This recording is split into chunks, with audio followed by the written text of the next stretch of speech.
recording and go live.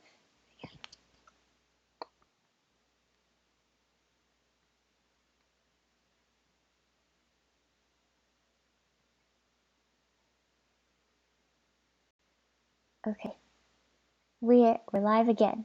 This is take 2, but I'm so excited to have Christina with us to lead us in art, and she's an art therapist, and she's also a really good friend and has been a great source of encouragement and also creative inspiration for me. And so really excited to have Christina with us. Well. Thank you, Eileen, and I'm excited to be a part of Creative Hope International and all that you're doing. So hello to all of you who are watching.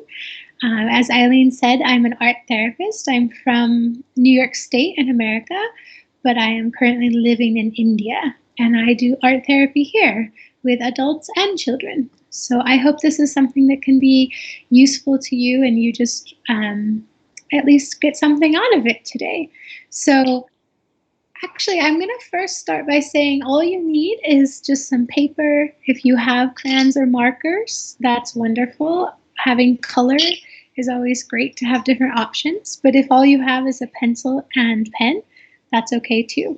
So I actually want to give you the art task to start so you can start drawing, and then I'm going to explain a little bit more about what art therapy is.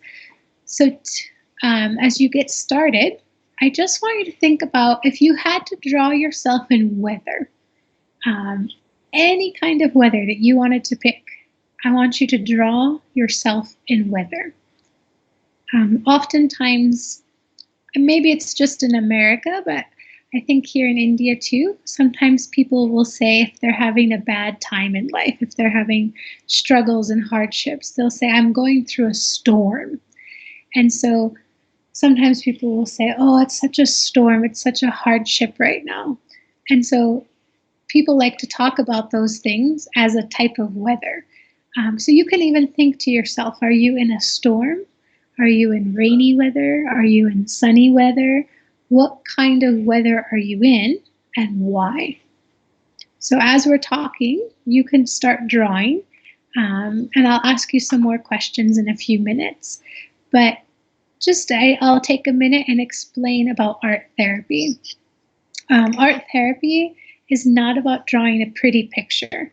So it's not something that you have to show anyone. It's not something that you have to hang on the wall or give to your teacher and they're going to grade it. This is just about expressing your thoughts and your emotions. And some people find that there's kind of two parts to art therapy.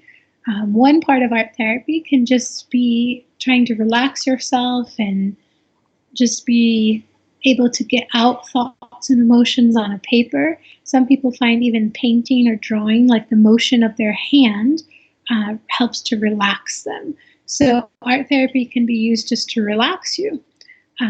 Other times it's used more to process. And what I mean by process is to think about what you're feeling and thinking. So sometimes you might start drawing something and you don't even know what you're drawing or why. And then later you think to yourself, oh, I drew that because I've been thinking about something. So for example, one time a man drew himself outside sitting under a tree and he was enjoying being outside, but then he drew an alligator in a pond nearby. And so as he drew it, I said, why do you think you drew an alligator? Like that's kind of, you don't always see an alligator in a picture. So why did you draw an alligator? And he said, well, actually, I'm really nervous lately. I've been feeling scared. And so I think that's why I drew the alligator. So sometimes we draw things and we don't even really know why we're drawing it. But later when we look at our picture, it helps us to understand maybe what we're feeling. Other times, people are not able to talk about what they're feeling or thinking because it's hard. It's hard emotion, maybe scary or sad, and so they don't want to talk about it, but they'll draw it. So art therapy can be used in many different ways, and a lot of it is just about asking the person questions, letting the person tell a story about what they're drawing and why. Because all art is what we call subjective. I could draw a heart, and to me that could mean, oh, I love someone. Heart is a good thing, it means love. And someone else could draw a heart, meaning I don't have anyone that loves me. I hate hearts because I hate people, and people don't like me, and people don't love me.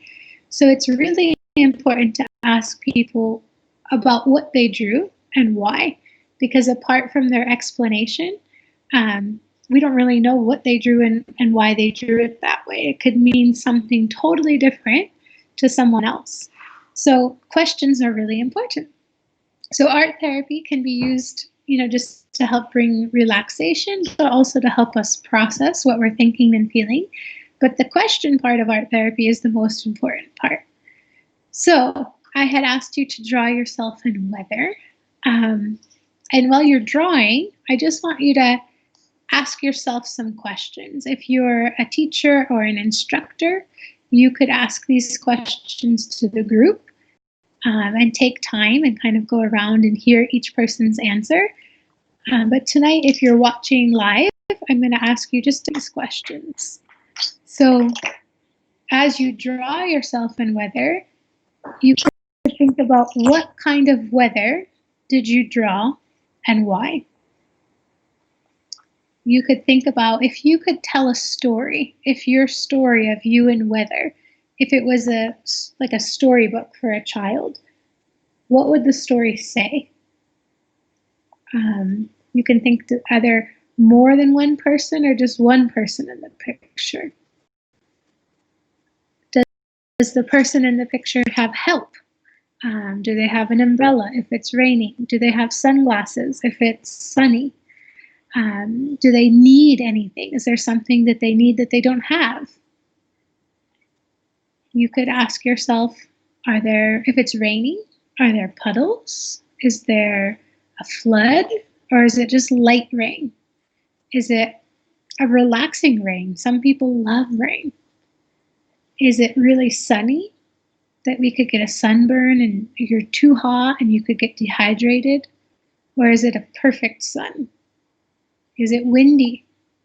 How do those different weather elements, whatever you're drawing, what does it make you feel when you look at it? You could ask yourself, what do the colors in my picture mean? Sometimes people might use blue or green and say, oh, it means like it's peaceful. And other times people could use blue and green and say, oh, it's a depressive rain, it's a sad rain. So you tell us, what do those colors mean? Why did you choose them? Maybe there's something else about your picture, just something you want to share about what you drew and why. You can share it with the people around you and talk about it. Maybe even after this video is over, you can take time and take turns and go around the room and share what you drew and why. You can think about in your picture, are you alone or are you with someone else? Are you with someone you trust? Are you with someone you like? Or is it someone you don't like? Sometimes when we think about weather, actually at my house right now, it's storming, there's rain outside.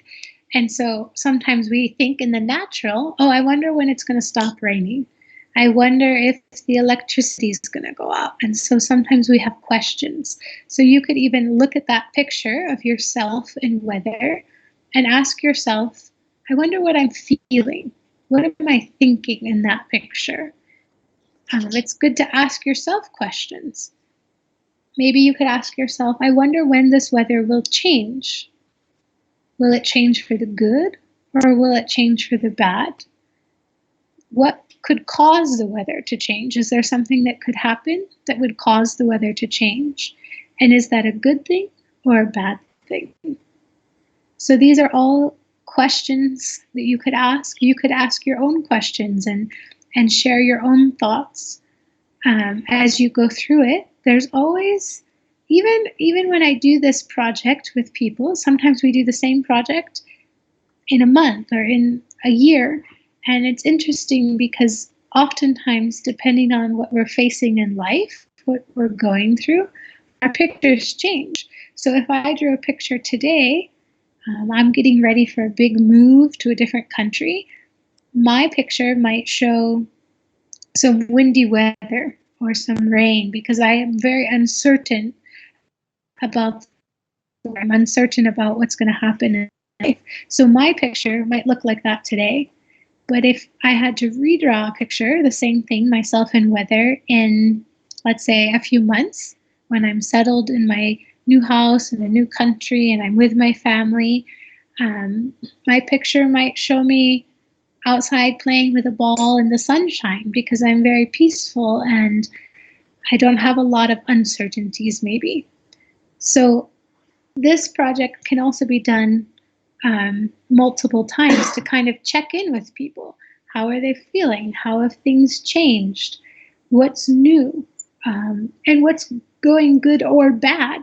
So the project can actually help in many ways to help determine people's feelings and thoughts. And also later on to kind of check in and see how those things have changed for the better or worse. If you have any questions while we're doing this live, you can go ahead and write those in. One thing that I like to do personally is to just always get a chance to hear from everyone in the group if they want to share. I don't force anyone to share, but if they want to share, sometimes different people can look at the picture and maybe they have questions. So if you're in a group setting, if the person's willing, maybe they can hold up their picture and the other people in the group could ask questions. And sometimes that helps the person who drew the picture to also process. Someone else might see something. The example I gave before, the one man drew a picture. He was outside and there was a crocodile nearby. If I hadn't asked him about the crocodile, he wasn't thinking about it. He wasn't going to say, oh, I'm feeling anxious. It wasn't until I asked him that he started talking about it. So it really helps to ask each other questions. I also, at the end, when I'm done and I look at my picture, I like to ask, where's God in this picture? Or if God was in this picture, what might change? That's something I like to ask. But you are free to ask yourself questions and ask each other questions. And sometimes it might just be a picture and you don't feel a huge difference after drawing, but you can think about different things that you can draw next time. Or maybe this activity will stir up other things for you to think about that you'll think, oh, I want to draw that later. So take advantage of having crayons and markers and paper and draw what comes to mind, draw emotions, get them out. Some people find it's helpful to draw and then rip it up, or draw and put it in a fire, or draw and put it away for a few days and then look at it again later. So art therapy can have lots of different ways to process emotions, and you have to find what's good for you. I hope that's helpful. And if anyone has any questions, you can feel free to email me or email Miss Eileen and ask her. We are, here to help you as much as we can. And we just want to give you some tools to process your thoughts and emotions together. I hope you have a good day. Bye. Thank you so much, Christina. That was really, really nice to have those questions and these tools. And we didn't have any questions on the live video, but I think that's okay. And yes, like Christina said, we are here for you. So if you have any other kinds of questions, then just email us. And I will also be sending you, particularly our partners, the lesson plans. And yes, so we'll stay in touch. All right, thank you so much, and we'll see you next week for some singing.